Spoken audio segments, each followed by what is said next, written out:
당신 미쳤어? 그 아파트 두 채를 나한테 말 한마디 없이 당신 동생한테 줘? 이 남편은 죽은 사람이야? 황혼의 이야기 채널에 오신 것을 환영합니다. 오늘 들려드릴 이야기는 시어머니의 생신상에서 남편이 말했습니다. 이 집 동생 주고 우리 처가로 들어가자. 저는 웃으며 대답했고 그 한마디에 시댁 식구들은 그 자리에서 얼어붙었습니다. 입니다. 이 20억짜리 집 우리 동생한테 주고 우리는 처가로 들어갑시다. 12년 결혼 생활 동안 뼈 빠지게 일해 장만한 내 집을 시동생에게 공짜로 주겠다는 남편의 폭탄 선언. 시댁 식구들은 기다렸다는 듯이 저를 길거리로 내쫓으려 합세합니다. 그들은 제가 울고불고 매달리거나 절망에 빠져 주저앉을 거라 생각했겠죠. 하지만 그들이 몰랐던 사실이 하나 있었습니다. 저는 그들의 진짜 속내를 이미 오래전부터 꿰뚫어 보고 있었다는 것을요. 저는 미소와 함께 종이 한 장을 식탁에 던졌습니다. 그 순간 시댁 식구들의 얼굴은 새하얗게 질려버렸죠. 과연 제가 던진 폭탄은 무엇이었을까요? 이 기생충 같은 인간들이 어떤 끔찍한 대가를 치르게 될지 통쾌한 복수국의 결말을 끝까지 지켜봐 주십시오. 황혼의 이야기 지금 시작합니다. 구독과 좋아요는 더 좋은 이야기를 만드는데 큰 힘이 됩니다. 여러분은 믿으시겠어요? 한 해의 가장 성스러운 순간인 설날 전야에 제가 직접 12년 결혼 생활에 종지부를 찍었다는 것을요. 김이 모락모락 피어오르는 설날 음식상 한가운데서 제 지긋지긋한 남편 민준이 우렁차게 선언했습니다. 제 피땀 눈물이 밴 20억짜리 강남 아파트를 그의 남동생에게 거저주겠다고 말입니다. 시댁 식구들은 신이 나서 맞장구를 치며 제가 순순히 집을 내놓고 길바닥에 나앉기를 강요했습니다. 그들은 제가 울며불며 애원하거나 무너져 내릴 줄 알았겠죠. 하지만 저는 태연하게 음식을 집어 입에 넣고 미소를 지으며 식탁 위로 서류 한 장을 던졌습니다. 그 서류를 본 시댁 식구들의 얼굴은 일제히 잿빛으로 변했습니다. 그들은 그 자리에서 얼어붙었습니다. 제가 던진 폭탄은 무엇이었을까요? 그리고 저에게 기생하며 살던 탐욕스러운 그들은 과연 어떤 비참한 대가를 치르게 될까요? 제가 어떻게 판을 뒤집고 그들에게 처절한 인과응보를 맛보게 했는지 지금부터 제 이야기를 들려드리겠습니다.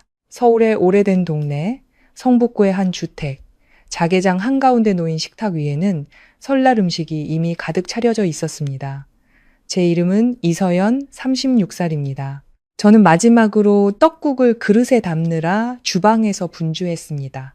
거실 텔레비전에서는 연말 특집 프로그램이 시끄럽게 흘러나오고 있었죠. 쉴 새 없이 움직이는 저와는 대조적으로 시댁 식구들은 거실 소파에 둘러앉아 차를 마시며 이야기꽃을 피우고 있었습니다. 형수님, 아직 멀었어요? 배고파 죽겠네. 시동생 민호의 목소리가 주방까지 울렸습니다. 무례하고 거만한 말투였죠. 다 됐어요, 도련님. 다들 손 씻고 와서 앉으세요. 저는 꾹 참고 대답하며 뜨거운 떡국 그릇을 조심스럽게 식탁 한가운데 놓았습니다. 가족들이 의자를 끌어당겨 자리에 앉자 시아버지 김영철 씨가 흐뭇한 표정으로 소주잔을 채우고는 식사를 시작하자는 신호를 보냈습니다. 식사는 그릇과 수저 부딪히는 소리만 요란하게 울릴 뿐이었습니다. 저는 조용히 시부모님께 음식을 집어드리고 남편 민준의 밥그릇에 밥을 더 얹어주었습니다. 12년의 며느리 생활 동안 저는 이 집에서 무급 가정부 역할을 하는 것에 익숙해져 있었습니다. 음식이 반쯤 비워졌을 때 민준이 헛기침을 하며 수저를 내려놓았습니다. 그는 가장 큰 갈비찜 한 조각을 집어 시동생 민호의 아들, 그러니까 조카의 밥그릇 위에 올려주었습니다. 그리고는 아주 만족스러운 표정으로 식탁에 앉은 모두를 둘러보며 말했습니다. 온 가족이 다 모인 설 전날 밤에 제가 중요한 결정을 하나 발표하려고 합니다. 민준의 목소리는 권위적이고 가부장적인 기운이 가득했습니다. 모두가 수저를 멈췄습니다. 시어머니 박미숙 씨가 온화한 미소를 지으며 아들을 바라봤습니다. 무슨 일이길래 그렇게 거창하게 말을 꺼내니? 올해 회사에서 보너스라도 두둑이 받았어? 민준은 손을 내저으며 혀를 찼습니다. 에이, 어머니, 회사 월급 같은 게 뭐가 중요하다고 그러세요. 그게 아니라 우리 조카가 내년이면 벌써 초등학교에 들어가잖아요. 요즘 애들 교육 경쟁이 얼마나 치열한데 아무 학교나 보낼 순 없죠. 저는 미간을 살짝 찌푸렸습니다. 조카가 학교에 들어가는 것과 남편의 중요한 결정이 무슨 상관이란 말인가? 민주는 저를 힐끗 쳐다보더니 아무렇지 않다는 듯 가벼운 목소리로 말을 이었습니다. 그래서 제가 결정했습니다. 우리가 지금 살고 있는 강남의 120제곱미터짜리 아파트, 그거 민호네 부부 명의로 이전해 주려고요. 그 아파트가 서울 최고의 명문 초등학교 학군이잖아요. 조카가 좋은 환경에서 공부할 수 있게 우리 김씨 가문의 장손을 위해서 말입니다. 순간 식탁에는 죽음과 같은 침묵이 흘렀습니다. 텔레비전에서 흘러나오는 코미디 프로그램의 웃음소리만이 현실을 비웃는 듯 공허하게 울렸습니다. 저는 그대로 얼어붙었습니다. 20억짜리 아파트. 그 집은 제가 수많은 밤을 새워가며 프로젝트를 성공시키고 몇 년간의 수출 인센티브를 한 푼도 쓰지 않고 모아 겨우 장만한 집이었습니다. 월급 300만 원짜리 평범한 회사원인 남편은 자기 용돈 쓰기에도 바빴습니다. 그런데 지금 남편은 제 피땀이 서린 재산을 마치 자기 것인 양 동생에게 선물로 주겠다고 하고 있었습니다. 평소에도 앙칼졌던 동서지혜가 이때다 싶어 수저를 내려놓고 두 손을 비비며 말했습니다. 그녀의 눈은 탐욕으로 번들거렸지만 목소리는 소름 끼치도록 가식적이었습니다. 어머, 아주버님. 그렇게 말씀하신 저희가 몸둘 바를 모르겠어요. 저희도 아이 생각하면 마음 아팠죠. 그래서 설 지나면 양가에 손 벌려서 작은 빌라라도 얻어볼까 상의하고 있었는데 20억이나 하는 큰 재산을 저희가 어떻게 받아요. 하지만 아주버님께서 장손을 이토록 아껴주시니 저희가 거절하면 도리가 아니죠. 아버님, 어머님, 정말 감사합니다. 시동생 민호도 해벌쭉 웃으며 머리를 긁적였습니다. 형님이 그렇게 말씀하시는데 뭘 그래. 그냥 받자. 형님 내야 돈이 없는 것도 아니고 어디든 다시 집 구하면 되지. 집도 넓겠다. 아예 부모님도 우리가 모시고 살면 되겠네? 저는 여전히 미동도 없이 앉아 있었습니다. 누군가 가슴을 꽉 조이는 것 같았습니다. 제가 남편을 쳐다보며 말했습니다. 민준 씨, 그 20억짜리 집은 우리 부부 공동 재산이에요. 그 집을 민호 씨네 주면 우리는 어디 가서 살아요? 다리 밑에서요? 민주는 혀를 차며 인상을 썼습니다. 제가 자기 뜻을 따르지 않는다는 사실에 짜증이 난 얼굴이었습니다. 당신도 참 왜 말을 그렇게 해? 다리 밑은 무슨? 당신 나랑 결혼하기 전에 은평구에 작은 빌라 하나 있었잖아. 거기 정리하고 들어가서 살면 되지.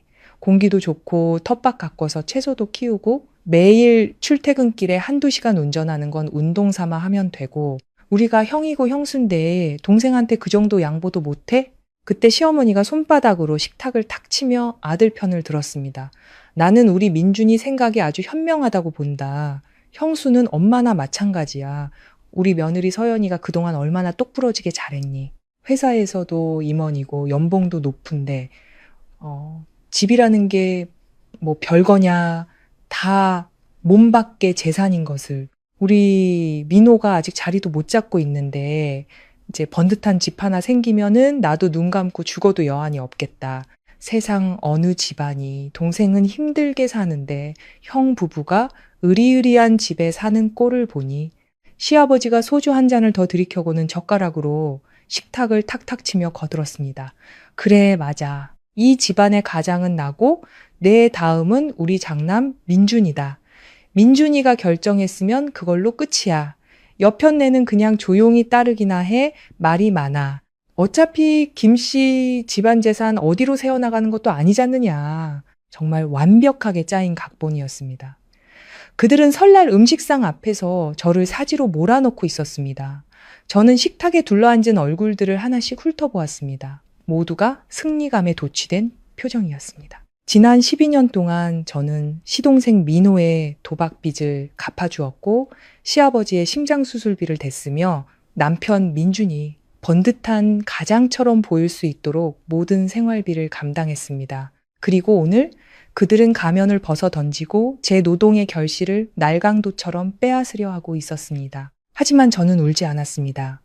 눈물은 남편이 몰래 제 돈을 빼돌려 시어머니에게 가져다 주던 수많은 밤 동안 이미 다 말라버렸습니다. 제 기묘할 정도의 침착함이 오히려 남편을 불안하게 만들었습니다.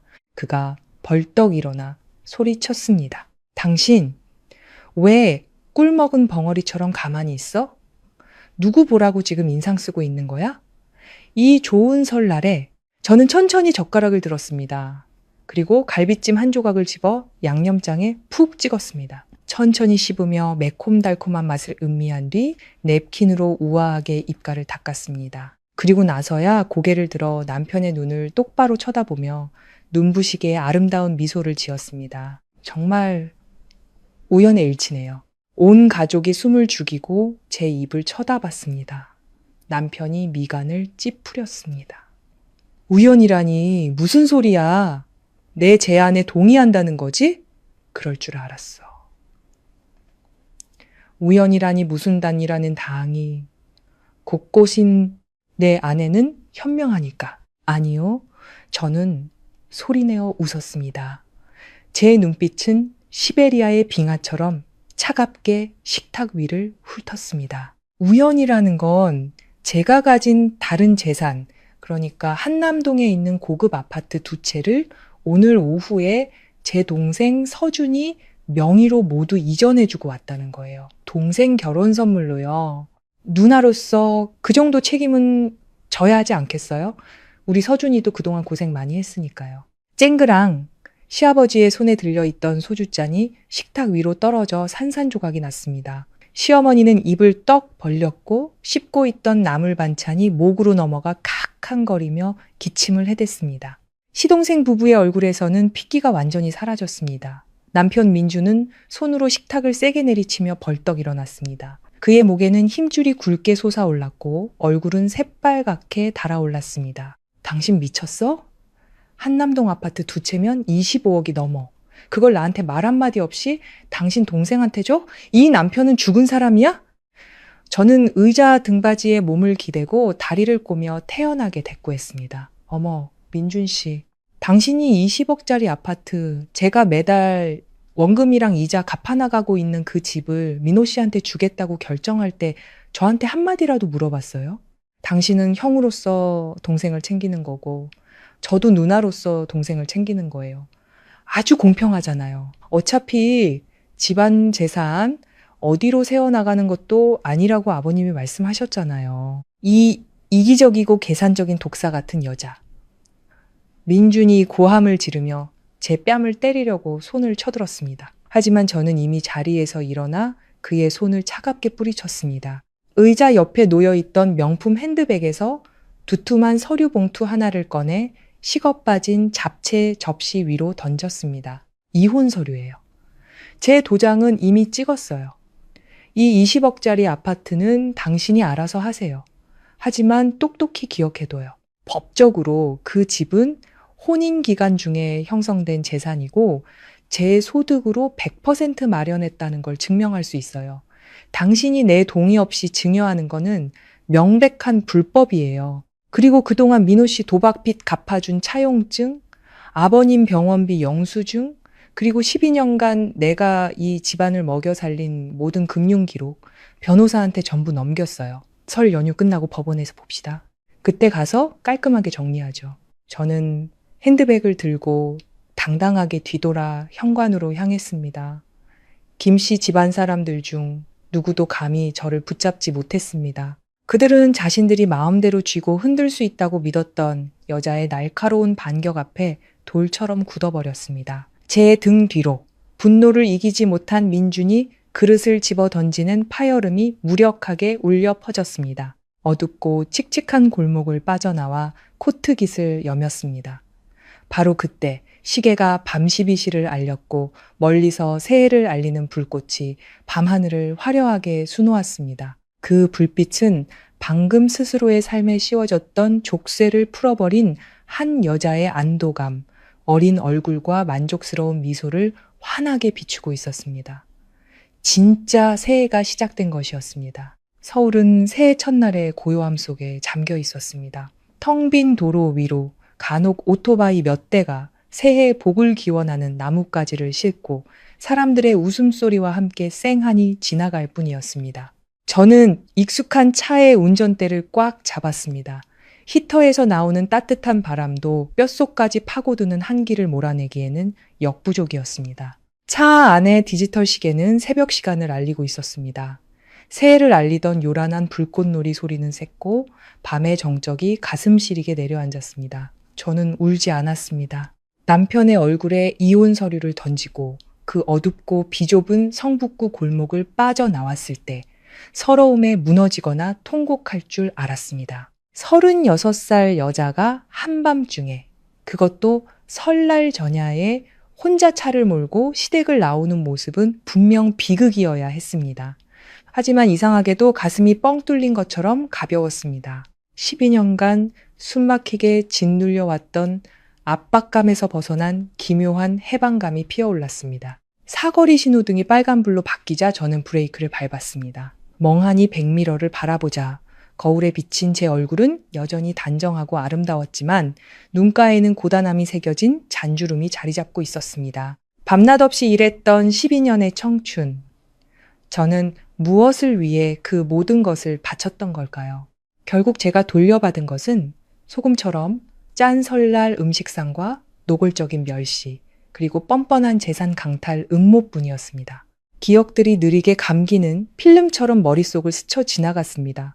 날카로운 장면 하나하나가 가슴을 베어 피가 배어 나오는 듯 했습니다. 사실 둑은 이미 오래전에 무너졌고 오늘 밤 터져버렸을 뿐입니다. 저는 첫 아이를 임신했을 때를 떠올렸습니다.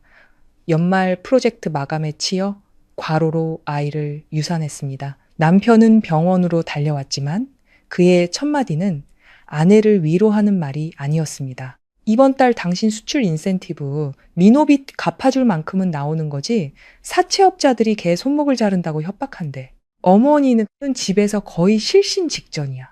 그때 저는 눈물을 삼키고 망가진 몸을 이끌고 겨우 일주일 만에 다시 출근해야 했습니다. 처녀 시절부터 모아온 적금을 깨서 철없는 시동생의 불법 스포츠 도박 빚을 갚아주었습니다. 시아버지의 심장 스텐트 시술로 몇 날 며칠을 병원에서 밤새웠던 추운 겨울밤도 기억납니다. 수천만 원에 달하는 병원비를 제 손으로 결제했습니다.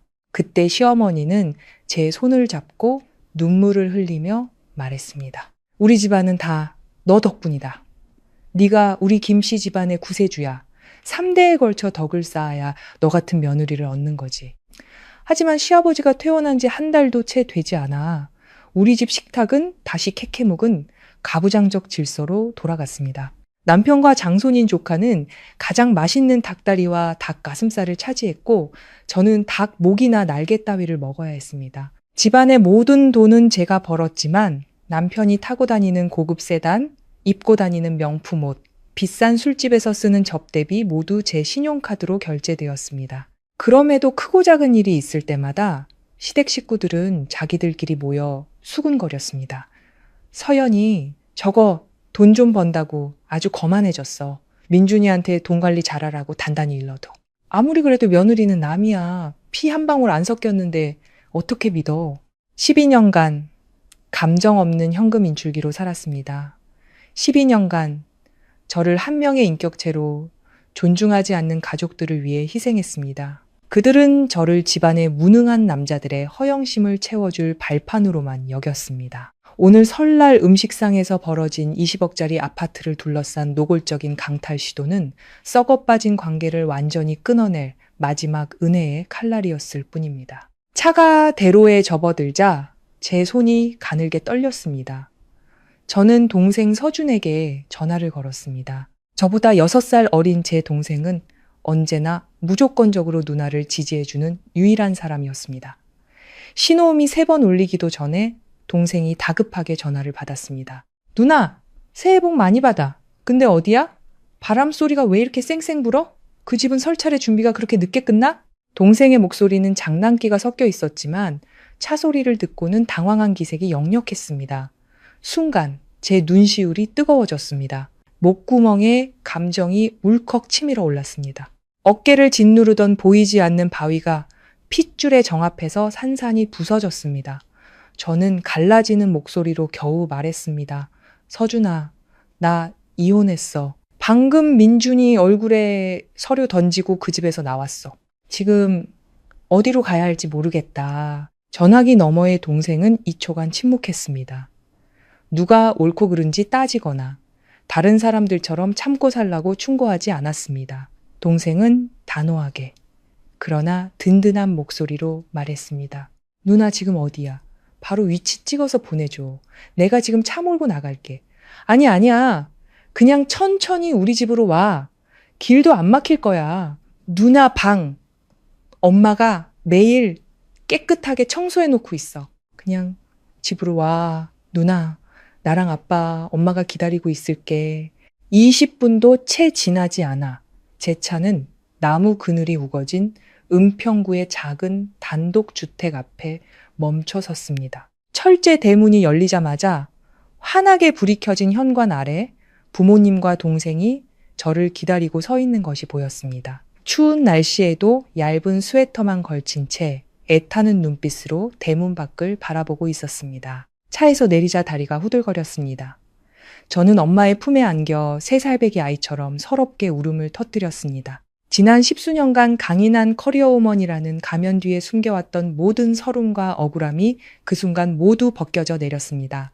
괜찮아, 내 딸. 울지 마. 집에 왔으니 이제 괜찮아. 엄마 아빠 곁으로 왔으니 다 괜찮아. 엄마는 눈물을 글썽이며 제 헝클어진 머리를 쓰다듬었습니다. 엄마는 창백하고 차갑게 식은 제 얼굴을 안쓰럽게 바라보며 저를 집 안으로 이끌었습니다. 주방에서는 가스레인지 위에서 끓고 있는 떡국 육수에 따뜻한 김이 피어오르고 있었습니다. 엄마는 서둘러 큰 그릇에 떡국을 담아주었습니다. 뽀얀 사골 국물과 고소한 고기 고명, 지단과 김 가루의 향이 어우러져 향긋한 냄새가 났습니다.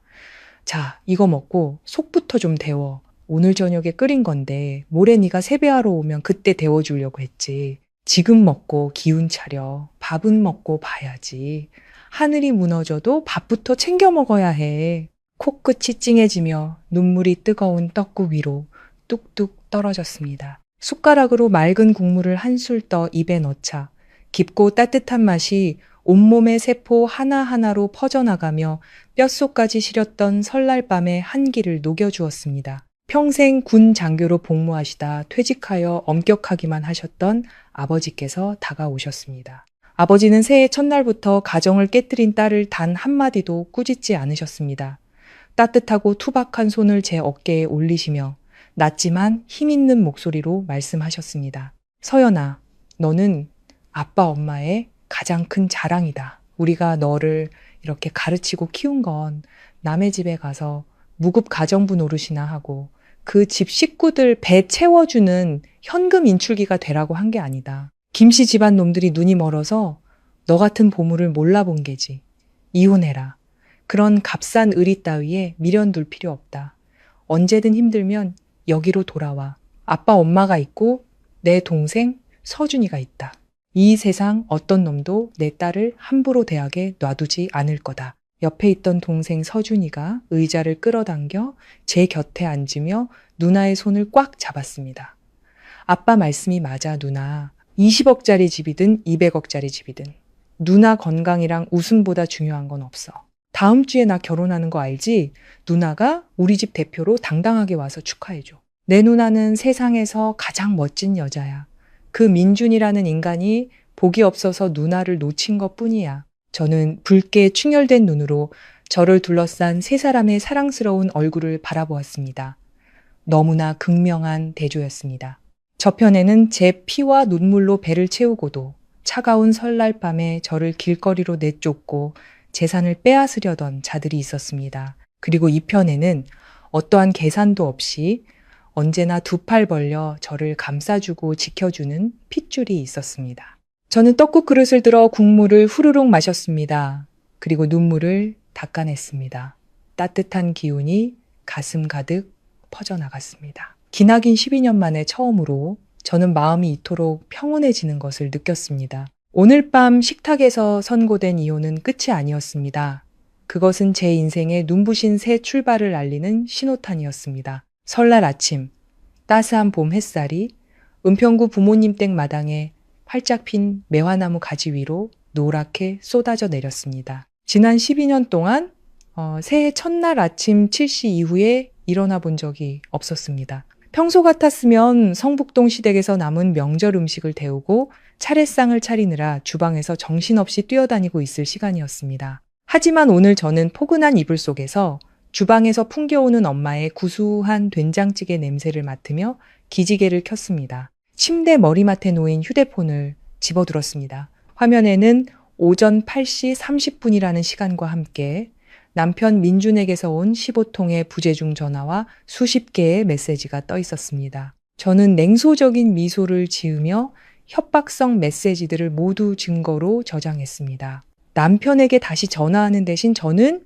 대학 동기이자 이혼 전문 변호사인 친구에게 전화를 걸었습니다. 새해 복 많이 받아, 이 이사. 어젯밤에 보내준 서류 파일들 대충 훑어봤어. 역시 사업하는 사람은 다르네.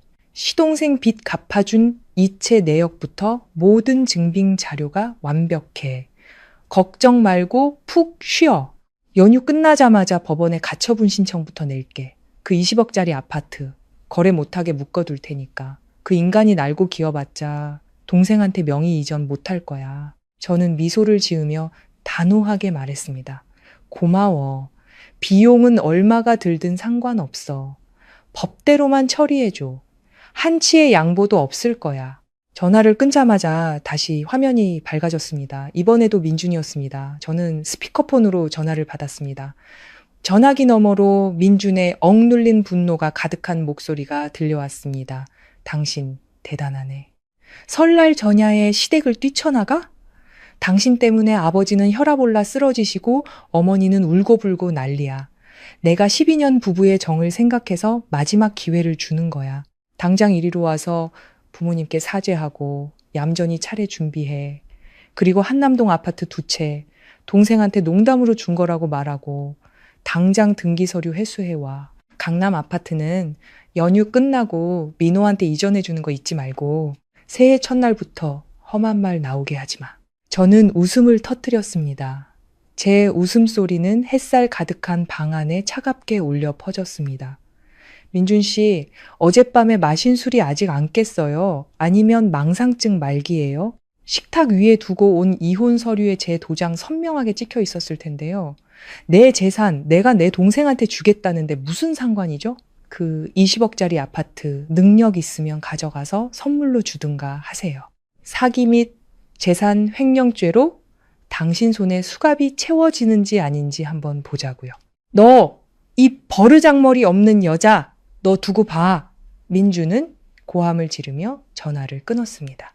1시간도 채 지나지 않아 우리 가족이 거실에서 차를 마시며 담소를 나누고 있을 때 대문 밖에서 급정거하는 소리가 날카롭게 들렸습니다. 택시 2대가 멈춰서더니 김씨 집안 식구들이 모두 험악한 표정으로 몰려 들어왔습니다. 시아버지가 지팡이를 짚고 앞장섰고 시어머니는 눈물을 훔치는 시옥을 하며 뒤따랐습니다. 남편과 시동생 부부는 잔뜩 날이 선 표정으로 사돈집의 길을 꺾으려는 듯 집안 구석구석을 훑어보았습니다. 새해 첫날부터 쳐들어와 망신을 줘서 우리 집안을 굴복시키려는 속셈이었습니다. 사부인 제가 이 새해 첫날 아침부터 이렇게 찾아온 건 우리 집안이 얼마나 큰 불행을 겪고 있는지 아시라는 겁니다. 시어머니는 현관에 들어서자마자 무릎을 치며 소리쳤습니다. 따님 교육 좀 다시 시키세요. 설날 전야에 밥상을 뒤엎고 남편 얼굴에 이혼 서류를 던지다니요. 그것도 모자라 김씨 집안 재산을 빼돌려서 자기 동생한테 다 줘버렸다고요. 군 장교 출신인 아버지는 찻잔을 천천히 내려놓으셨습니다. 자리에서 일어나지도 그 소란스러운 사람들에게 앉으라고 권하지도 않으셨습니다. 아버지가 찻잔을 탁 내려놓는 소리에 거실 전체가 조용해졌습니다. 아버지의 낮고 위험 있는 목소리가 방 안을 가득 채웠습니다. 우리 집은 새해 첫날부터 시장 잡배들처럼 남의 집에 와서 소란 피우는 법을 가르치지 않았소. 할 말이 있으면 점잖게 하고 그게 아니면 경찰 부르기 전에 당장 이 집에서 나가시오. 아버지의 단호한 태도에 시댁 식구들은 순간 움찔했습니다. 남편이 헛기침을 하며 억지로 체면을 차리려 애썼습니다. 아버님은 따님이 어떤 음모를 꾸몄는지 모르셔서 그렇습니다. 돈 좀 번다고 시댁을 무시하고 20억짜리 공동재산을 저한테 한마디 상의도 없이 마음대로 하려고 합니다. 거기다 25억짜리 아파트 2채는 동생한테 빼돌렸고요. 당장 돌려달라고 말씀해 주십시오. 김 씨 집안 재산은 김 씨가 관리해야 합니다. 그때 방에서 제가 천천히 걸어 나왔습니다. 저는 고운 빛깔의 개량 한복을 입고 머리를 단정하게 빗어 올렸습니다. 제 당당하고 우아한 모습은 시어머니와 동서의 초라한 행색을 압도했습니다. 김씨 집안 재산이라고요? 저는 비웃으며 부모님과 동생 곁에 섰습니다. 민준 씨, 당신은 지난 12년간 이 집에 생활비 한 푼 보태지 않았어요. 부모님 병원비도 전부 제 통장에서 나갔고요. 그런데 이제 와서 재산 관리를 하겠다고요? 저는 날카로운 눈빛으로 시동생 부부와 시부모님을 차례로 쳐다보며 판결을 내리듯 또박또박 말했습니다. 20억짜리 아파트는 혼인 기간 중에 형성된 재산이 맞아요. 하지만 이혼 시 재산 분할은 기여도에 따라 결정되죠. 저는 그 집을 사는데 들어간 모든 돈이 제 월급과 인센티브에서 나왔다는 걸 증명할 은행 기록이 전부 있어요. 월 300만 원 벌면서 제 카드로 매달 500만 원씩 쓰던 당신이 무슨 자격으로 그 집을 동생에게 주겠다고 합니까? 당신 멋대로 한 증여는 법적으로 무효입니다. 남편의 얼굴이 파랗게 질렸습니다. 그는 말을 더듬었습니다. 부부 사이에는 내 돈이 어디 있어? 법정 가면 반반 나누게 될 거야. 반반 나누자고요? 저는 크게 웃었습니다. 경멸이 가득한 웃음이었습니다. 좋아요. 그럼 빚도 같이 나누죠. 작년에 제가 민호 씨 도박빚 수억 원 갚아준 거, 재작년에 아버님 수술비 수천만 원 낸 거, 전부 대여 명목으로 기록된 이체 내역이 있어요. 집값의 절반인 10억을 받는 대신 당신이 12년간 진빚에 이자까지 쳐서 저한테 다 갚으세요. 그럼 제가 당장 진명이 넘겨드릴게요. 갚을 돈은 있어요? 아니면 지금 살고 있는 성북동 집이라도 팔아서 갚으실 건가요? 김씨 집안 식구들의 얼굴이 일제히 시체처럼 하얗게 변했습니다. 시어머니는 울음을 뚝 그치고 뒷걸음질 쳤습니다. 시동생 부부는 서로를 쳐다보며 식은땀을 흘렸습니다. 그들은 제가 순한 양처럼 협박 몇 마디에 모든 재산을 내놓을 거라고 생각했겠지만 저는 지난 수년간 모든 증거를 모으며 반격의 날을 준비해온 장수였습니다. 시아버지는 빚 이야기에 조상 대대로 물려온 집까지 팔아야 할지도 모른다는 말에 휘청거리며 가슴을 부여잡았습니다. 또다시 꾀병이 시작된 것입니다. 아이고, 가슴이야. 숨을 못 쉬겠다. 민준아, 어서 아비 좀 부축해다오. 아버지가 자리에서 일어나 옷매무새를 가다듬으며 차갑게 마지막 말을 던졌습니다. 서준아, 김씨댁 어르신들 병원 가시게 문 열어드려라. 서연아, 연휴 끝나고 바로 법원에 소장 제출해라. 이 아비가 대한민국 최고의 변호사를 사서라도 내 딸을 지켜줄 테니 그리고 당신들은 이제 그만 내 집에서 나가주시오. 철제 대문이 쾅 하고 닫혔습니다. 탐욕스러운 시댁 식구들은 새해 첫날의 햇살 아래 망연자실 서 있을 뿐이었습니다. 더 이상의 타협은 없었습니다. 오직 법의 심판만이 그들을 기다리고 있었습니다. 정월 대보름이 지나고 팽팽한 긴장감 속에 시간이 흘렀습니다. 법원에서 이혼소송 접수 통지서가 날아오면서 저와 민준의 썩어빠진 결혼 생활을 가리고 있던 위선의 장막이 완전히 찢겨나갔습니다. 변호사의 도움으로 신청한 가처분이 받아들여져 20억짜리 강남 아파트는 모든 거래가 동결되었습니다. 25억짜리 한남동 아파트는 이미 설 연휴 전에 안전하게 동생 서준의 명의로 이전된 후였습니다. 김씨 집안은 극심한 혼란에 빠졌습니다. 며느리의 피땀으로 인생 역전을 하려던 꿈은 산산조각이 났습니다. 시동생 부부는 매일같이 성북동 시댁으로 쳐들어와 남편에게 약속을 지키라며 울고불고 매달렸습니다. 동생에게 쪼이고 부모에게 원망을 듣고 설상가상으로 제가 청구한 수억 원의 빚까지 떠안게 될 위기에 처하자 민주는 궁지에 몰린 짐승처럼 변해갔습니다. 법으로 이길 수 없게 되자 그의 비겁하고 유치한 본성은 악어의 눈물과 여론몰이라는 마지막 무기를 사용하게 만들었습니다. 토요일 밤 한 인기 온라인 커뮤니티에 장문의 글이 하나 올라왔습니다. 글쓴이는 남편 민준이었고 12년 전 풋풋하고 수수했던 제 모습이 담긴 결혼사진이 첨부되어 있었습니다. 글의 제목은 눈물 없이는 볼 수 없을 만큼 심파적이었습니다. 내 모든 청춘을 바쳐 지켜온 아내 서연에게 이제 당신은 성공한 이사가 되어 늙은 시부모와 희생적인 남편을 버리려 합니까? 민주는 그 글에서 아내의 성공을 위해 자신의 모든 것을 희생하고 묵묵히 외조한 남편 코스프레를 했습니다. 그는 제가 설날에 조상님께 올릴 차례상을 업고 시댁 식구들이 빌부터 살까봐 두려워 온 가족을 내쫓았다고 눈물로 호소했습니다. 또 제가 몰래 동생에게 재산을 빼돌리고 가난한 남편을 무시하며 더 능력 있는 남자와 바람이 나서 이혼하려 한다고 저를 파렴치한 여자로 만들었습니다. 그 글은 마른 장작에 던져진 불씨 같았습니다. 단 몇 시간 만에 수천 개의 좋아요와 공유가 이루어졌습니다. 사정을 모르는 사람들과 인터넷 여론에 쉽게 휩쓸리는 사람들은 즉시 그의 편이 되었습니다. 수천 개의 악성 댓글이 저를 향해 쏟아졌습니다. 자, 여자들이 돈 좀 벌면 남편을 우습게 알지. 남편 희생시켜서 성공하더니 헌신짝처럼 버리네. 인간 말종이다. 배은망덕한 여자. 저런 여자는 꼭 벌 받는다. 심지어 제 개인 SNS 계정까지 찾아내 온갖 욕설과 비난을 퍼부었습니다. 밤 9시 동생 서준에게서 전화가 왔습니다. 동생은 분노에 차숨도 제대로 쉬지 못했습니다. 누나, 지금 인터넷 봤어? 그 민준이라는 쓰레기가 무슨 헛소리를 짓거리고 있는지 알아? 누나가 바람 피워서 시댁을 버렸다고? 온 세상 사람들이 지금 누나 욕하고 있어. 내가 당장 달려가서 그놈 멱살 잡고 글 내리게 하고 사과 받아낼게. 전화기 너머에 저는 노트북 화면을 보며 태연하게 국화차를 마시고 있었습니다. 화가 나기는커녕 입가에 옅은 미소마저 감돌았습니다. 서준아, 진정해. 이제 곧 결혼할 사람이 주먹 붙었으면 안 되지. 누나가 뭐라고 가르쳤어. 개가 짖어도 기차는 간다고. 하지만 그 개가 길을 막고 짖어대면 몽둥이가 아니라 쇠사슬로 목을 묶어버려야 하는 거야. 이건 누나가 알아서 할게. 저는 전화를 끊었습니다.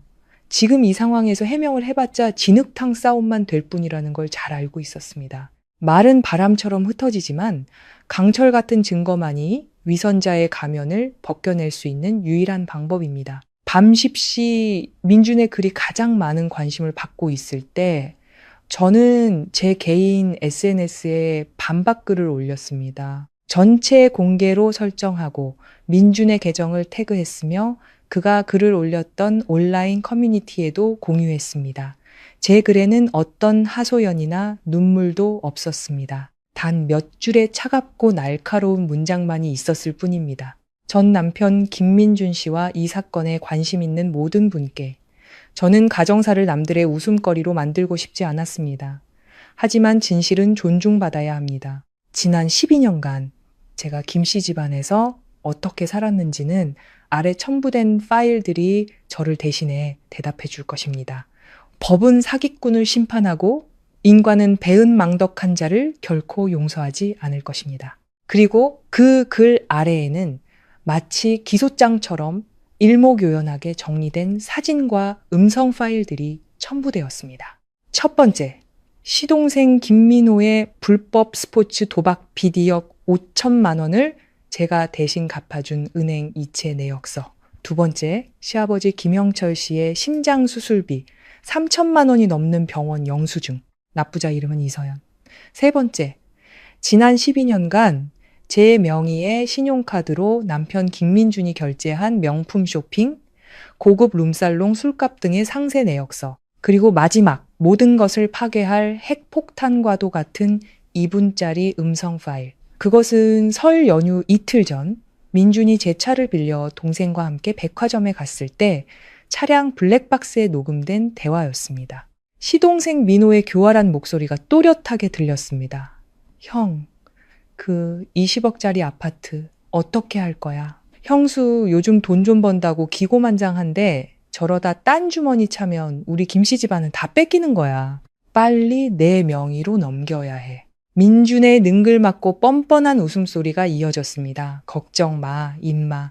내가 다 계획이 있어. 설날 전날 부모님 다 계신 자리에서 너한테 그 집 준다고 발표할 거야. 어른들 앞에서 체면 차리느라 대놓고 반대 못할 걸. 걔가 번 돈이 결국 우리 김씨 집안 돈이지. 설마 친정으로 다 가져가겠어? 내가 12년을 데리고 살았는데 걔 성격 모를까 봐? 순식간에 여론은 180도 뒤집혔습니다. 불과 몇 분 전까지 저를 욕하던 사람들은 녹음 파일을 수억억 원에 달하는 이체 내역을 보고 나서야 자신들이 기생충 같은 사기꾼 집단을 옹호했다는 사실을 깨달았습니다. 수천 개의 댓글이 민준의 글에 폭풍처럼 쏟아졌습니다. 와, 아내한테 빌부터 사는 주제에 희생적인 남편 코스프레? 역겹다. 동생 도박 빚, 부모 병원비를 아내 돈으로 해결하고 설날에 재산까지 뺏으려고 했다고? 진짜 인간 말종이네. 뻔뻔함의 극치다. 12년간 모든 증거를 모아둔 아내분이 정말 현명하시네요. 이 정도면 남편은 그냥 감옥 가야지.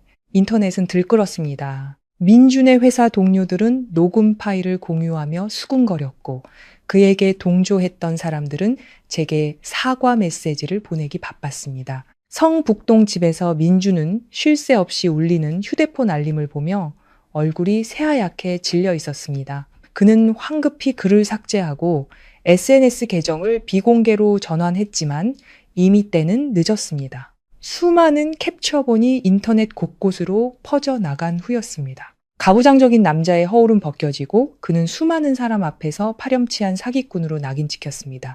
다음 날 민주는 회사에 병가를 내고 출근하지 못했습니다. 휴대폰 전원을 끈 채 어두운 방 이불 속에 틀어박혀 이웃들의 수군거림조차 마주할 용기가 없었습니다. 온라인에서의 전쟁은 눈물 대신 이성과 증거를 무기로 사용한 한 여자의 압도적인 승리로 끝났습니다. 시간은 잘못을 저지른 자에게는 잔인하지만 스스로의 삶을 개척하는 여성에게는 가장 눈부신 해독제가 되어주는 법입니다. 그 운명의 설날 밤으로부터 6개월이 흘렀습니다.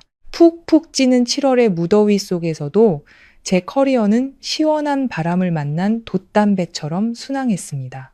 시댁이라는 거대한 짐을 벗어던진 저는 일에 200%의 에너지를 쏟아부었고 지지부진했던 해외 수출 프로젝트들을 연달아 성공시키며 회사의 기록적인 매출을 안겨주었습니다. 2분기 인사평가에서 저는 사장님의 특별 지시로 프로젝트 총괄 본부장으로 승진했습니다. 연봉과 대우는 2배로 올랐죠. 법원에서 20억짜리 아파트 재산분할 판결이 나기 전까지 저는 보안이 철저한 마포구의 한 고급 주상복합 아파트에서 임시로 지내고 있었습니다. 매일 아침 시댁 식구들 아침밥을 차리느라 주방에서 허덕이는 대신 저는 우아하게 커피를 내리고 붉은 립스틱을 바르고 세련된 정장을 입고 직접 차를 몰아 회사로 향했습니다. 36살 자유를 얻은 여자의 얼굴은 자신감과 카리스마로 빛났습니다. 반면 한여름의 폭염은 김씨 집안의 남은 잔해마저 태워버릴 기세였습니다. 인터넷에서의 완벽한 폭로는 민준의 사회적 생명을 끊어놓았습니다. 체면과 평판을 중시하는 공공기관에서 그는 동료들의 경멸과 상사의 질책을 견뎌야 했습니다. 결국 그는 스스로 과장직에서 물러나 평사원으로 강등되었고 월급은 1,000만 원에서 300만 원으로 삭감되었습니다. 직함도 아내 명의의 무제한 신용카드도 잃어버린 그는 깊은 절망에 빠져 성북동 집에서 매일 술로 세월을 보냈습니다. 하지만 가장 비참한 사람은 시동생 민호였습니다. 20억짜리 아파트를 얻지 못해 인생 역전의 꿈이 날아간 것은 물론 이혼 소송이 진행되면서 법원으로부터 제가 대신 갚아준 도박비리 1억 5천만 원에 대한 채무관계인으로 출석하라는 통지서를 받았습니다. 월급과 재산이 압류될 위기에 처하자 실리적인 동서는 장손인 아들을 데리고 가차없이 친정으로 가버렸습니다. 궁지에 몰린 민호는 모든 것을 제 탓으로 돌렸습니다. 그 잔인한 여자가 자신의 인생을 망쳤다고 생각한 것입니다. 금요일 밤 10시 30분 중요한 고객과의 저녁 식사를 마치고 돌아온 저는 아파트 지하 주차장에 차를 세우고 18층으로 올라갔습니다. 복도는 조용했고 부드러운 조명만이 대리석 바닥을 비추고 있었습니다. 제가 가방에서 카드키를 꺼내 문을 열려는 순간 비상구 쪽 어둠 속에서 비틀거리는 그림자 하나가 튀어나왔습니다. 지독한 술 냄새와 땀 냄새가 코를 찔렀습니다. 이서연, 이 나쁜 년.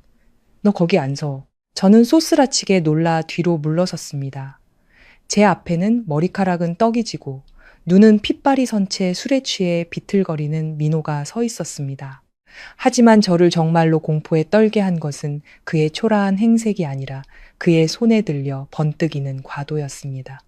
칼끝은 제 얼굴을 향하고 있었습니다. 너 때문에 내 인생이 망했어. 내 마누라도 도망가고 우리 형은 회사에서 잘리고 오늘 내 목숨을 끊어버리거나 아니면 당장 변호사한테 전화해서 2억 5천만 원 빚 소송 취하하고 20억짜리 아파트 포기 각서 써? 그렇지 않으면 이 예쁜 얼굴을 다 찢어버릴 테다. 보통 여자였다면 비명을 지르거나 주저앉아 애원했겠지만 저는 달랐습니다. 12년간의 비즈니스 전쟁과 군인 출신 아버지의 가르침은 제게 맹수와 마주했을 때의 생존 법칙을 가르쳐 주었습니다. 두려움을 보이는 순간 너는 먹이가 된다. 저는 심호흡을 하며 미친 듯이 뛰는 심장을 진정시켰습니다. 그리고 민호의 흔들리는 동공을 똑바로 쳐다보며 떨리지 않는 차분한 목소리로 말했습니다. 도련님, 많이 취하셨네요. 우선 칼부터 내려놓고 이야기해요. 여기서 저를 찌르면 이 건물 CCTV에 다 찍힐 텐데 감당할 수 있겠어요? 남은 인생을 감옥에서 보내는 것보다 나가서 돈 벌어서 아내와 아들 다시 데려오는 게 낫잖아요. 말을 하며 주의를 끄는 동안 저는 가슴 앞으로 가방을 꽉 쥔 척하며 가방 속 스마트폰의 측면 버튼을 길게 눌렀습니다. 미리 설정해둔 SOS 긴급 모드가 즉시 활성화되었습니다. 주변 소리가 녹음되기 시작했고 제 정확한 위치 정보가 담긴 문자가 아파트 보안팀과 동생 서준에게 동시에 전송되었습니다.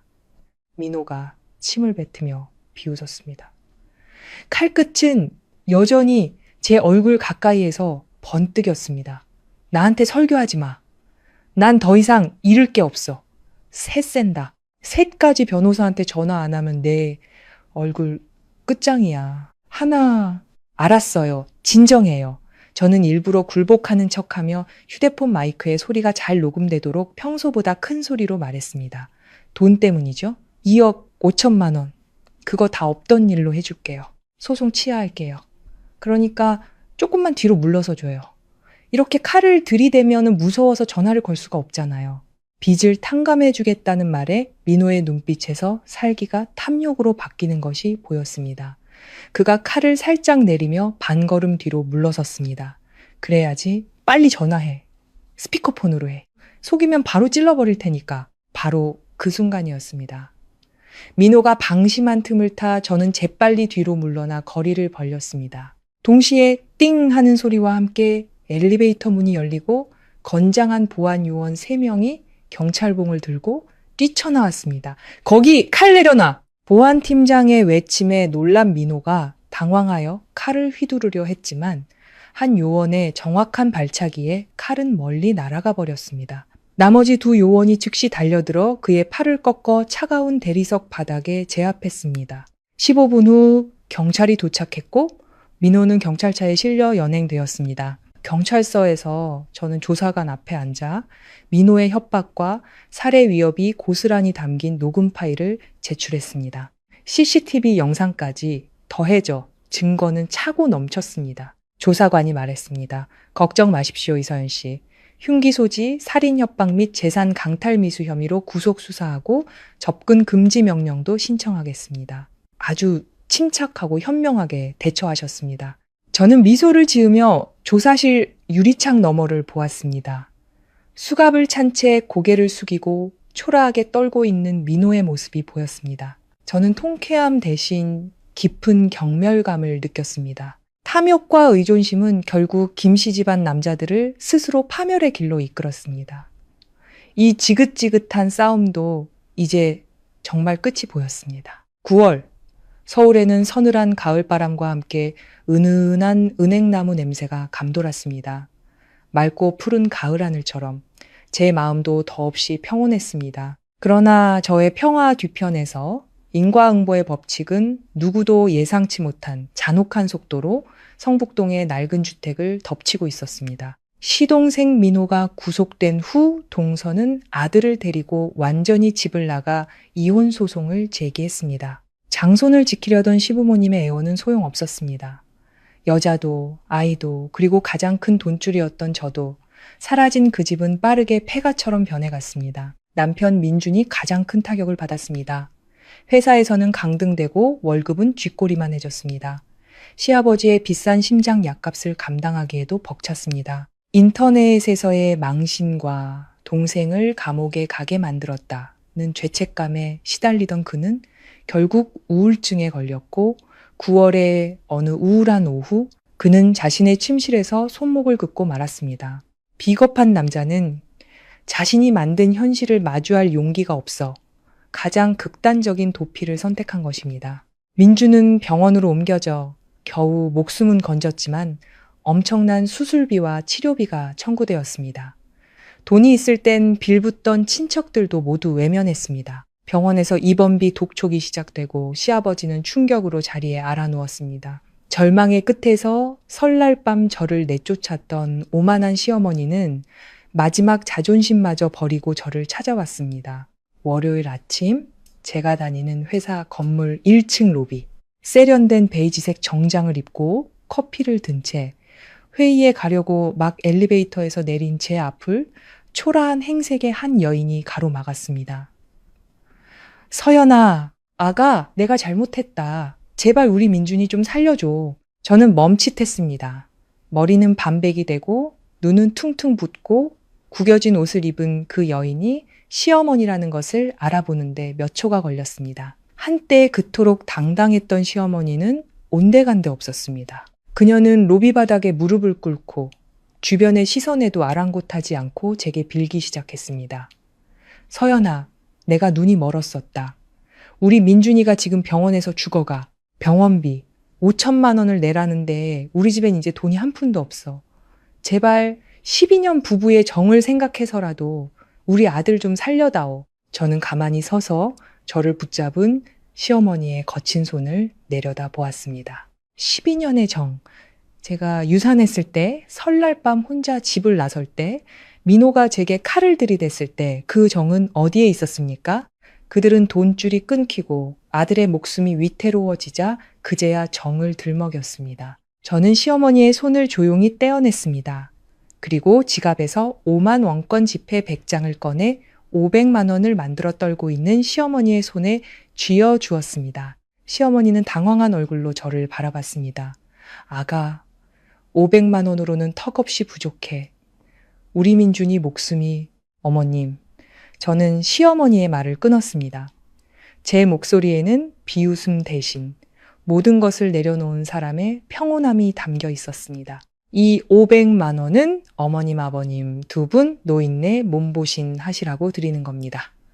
연장자에 대한 인간으로서의 마지막 예의입니다. 저는 똑바로 서서 시어머니의 비참한 얼굴을 마주보며 차갑고 단호하게 말했습니다.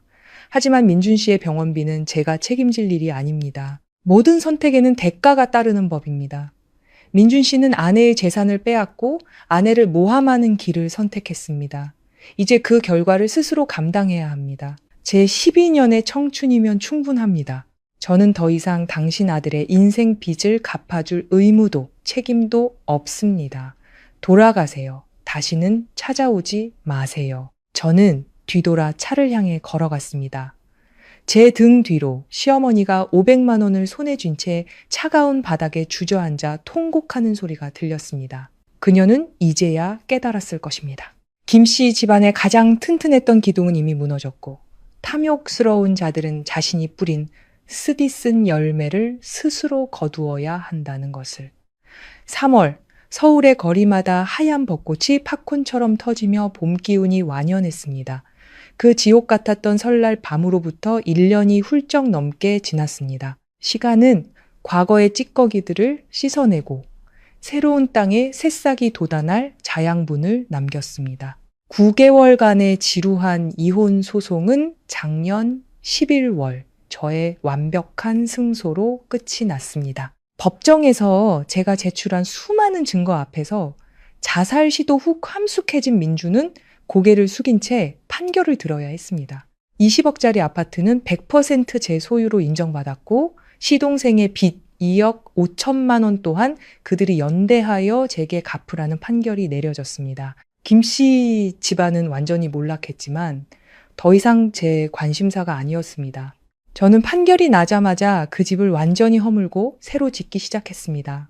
12년간의 치욕의 흔적을 모두 지우고 싶었습니다. 4개월 후 그 자리에는 햇살이 가득 들어오는 아치형 창문과 푸른 식물들로 가득한 발코니가 있는 아름답고 세련된 4층짜리 건물이 들어섰습니다. 그곳은 이제 오롯이 저만의 공간, 독립적이고 우아한 한 여성의 취향이 담긴 진정한 집이 되었습니다. 주말 저녁 6시, 새로 지은 집에서 저는 부모님과 결혼한 동생 부부를 초대해 조촐한 집들이를 열었습니다. 시댁 식구들의 눈치를 보며 수십 인분의 음식을 하던 과거와 달리 오늘은 정말 행복한 마음으로 요리를 했습니다. 37살의 저는 과거의 상처로 시들지 않았습니다. 오히려 자유와 성공이라는 자양분을 먹고 더욱 눈부시게 피어났습니다. 누나! 집이 무슨 5성급 리조트 같아! 나 그냥 여기 눌러 앉으면 안 돼? 동생의 장난스러운 칭찬에 온 가족이 웃음을 터뜨렸습니다. 아버지는 자랑스러운 눈빛으로 제 어깨를 두드리셨습니다. 넘어진 곳에서 스스로 일어서는 것, 그것이 가장 단단한 법이다. 아빠는 네가 정말 자랑스럽다. 엄마는 눈물을 글썽이며 저를 꼭 안아주셨습니다. 고생 끝에 낙이 온 거야, 내 딸.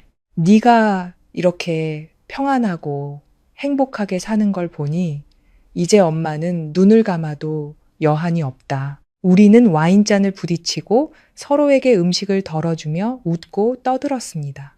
저는 엄마가 끓여주신 따뜻한 국을 한 숟갈 뜨며 1년 전 설날 새벽에 먹었던 떡국을 떠올렸습니다. 같은 음식이지만 그날의 눈물은 치욕과 도망의 맛이었고 오늘의 웃음은 승리와 충만의 맛이었습니다. 저는 와인잔을 들고 사랑하는 가족들을 바라보며 말했습니다.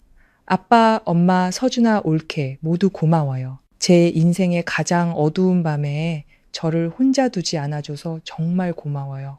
오늘 이 새로운 집에서 저는 모든 폭풍우를 끝내려고 합니다. 우리 가족의 영원한 평안과 행복을 위하여 4개의 목소리가 한데 어우러져 기쁨으로 울려 퍼졌습니다. 창밖으로는 서울의 밤하늘에 별들이 반짝이고 있었습니다. 12년간의 순종적인 아내는 이제 죽었습니다. 자신의 운명을 스스로 개척하고 그 행복을 온전히 누리는 당당한 이서연만이 남아 있었습니다. 저는 깨달았습니다. 여자의 가장 안전한 항구는 남편이라는 배에 기대는 것이 아니라 핏줄로 이어진 가족의 무조건적인 사랑 속에서 스스로 굳건히 두 발로 서는 것임을 가을이 깊어진 10월, 서울의 공기는 쾌적하고 낭만적이었습니다. 시댁이라는 족쇄를 벗어던진 지 1년 반, 제 삶은 그 어느 때보다 찬란하게 빛나고 있었습니다. 회사에서는 최우수 리더로 선정되었고 37살의 저는 자신감과 성취감으로 더욱 아름다워졌습니다. 토요일 오후, 저는 삼청동의 고즈넉한 거리를 산책했습니다.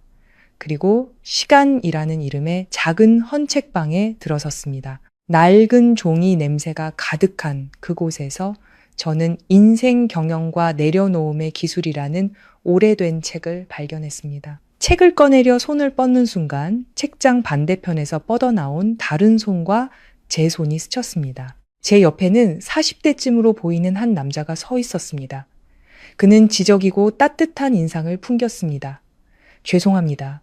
이 책을 찾고 계신 줄 몰랐습니다. 그는 정중하게 사과하며 책을 제게 양보했습니다. 우리는 책에 대한 이야기로 자연스럽게 대화를 시작했습니다. 그는 자신을 건축가 지훈이라고 소개했습니다. 그의 깊이 있는 통찰력과 따뜻한 말투에 저는 오랜만에 마음이 편안해지는 것을 느꼈습니다. 인생이라는 기업을 경영하는 것이 가장 어렵지요. 사람들은 장부상의 이익은 철저히 계산하면서 정작 자신의 마음이 다른 사람에 의해 파산하도록 내버려 두곤 하니까요. 제 말에 그는 깊은 공감을 표하며 미소 지었습니다. 우리는 마치 오래전부터 알던 사람처럼 시간 가는 줄 모르고 이야기를 나누었습니다. 어느덧 저녁이 되자 그는 아쉬운 표정으로 말했습니다. 오늘 대화 정말 즐거웠습니다. 혹시 괜찮으시다면 언젠가 조용한 찻집에서 차 한 잔 대접하고 싶습니다. 당신의 인생 경영학에 대해 더 듣고 싶군요. 그는 책갈피 뒷면에 자신의 전화번호를 적어 제게 건넸습니다. 저는 그가 건넨 책갈피를 받았습니다. 과거처럼 설레거나 심장이 뛰지는 않았습니다.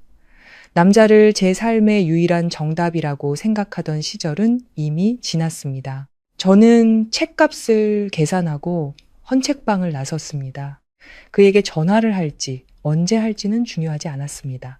이 만남이 새로운 인연의 시작이 될 수도 혹은 그저 기분 좋은 가을바람처럼 스쳐 지나갈 수도 있겠지요. 어느 쪽이든 상관없었습니다. 노란 은행잎이 깔린 길을 걸으며 저는 자유로운 공기를 가슴 가득 들이마셨습니다. 그리고 깨달았습니다. 내 인생의 가장 든든하고 멋진 버팀목은 바로 나 자신이라는 것을. 화려한 결혼식이나 영원한 사랑의 맹세는 없지만 스스로의 운전대를 잡고 태양을 향해 나아가는 한 여자의 찬란한 미소만이 있을 뿐입니다. 오늘 이야기는 여기까지입니다. 들어주셔서 감사합니다. 채널 구독과 영상 공유로 이 의미 있는 이야기들을 더 널리 퍼뜨려 주세요. 다음 이야기에서 다시 뵙겠습니다.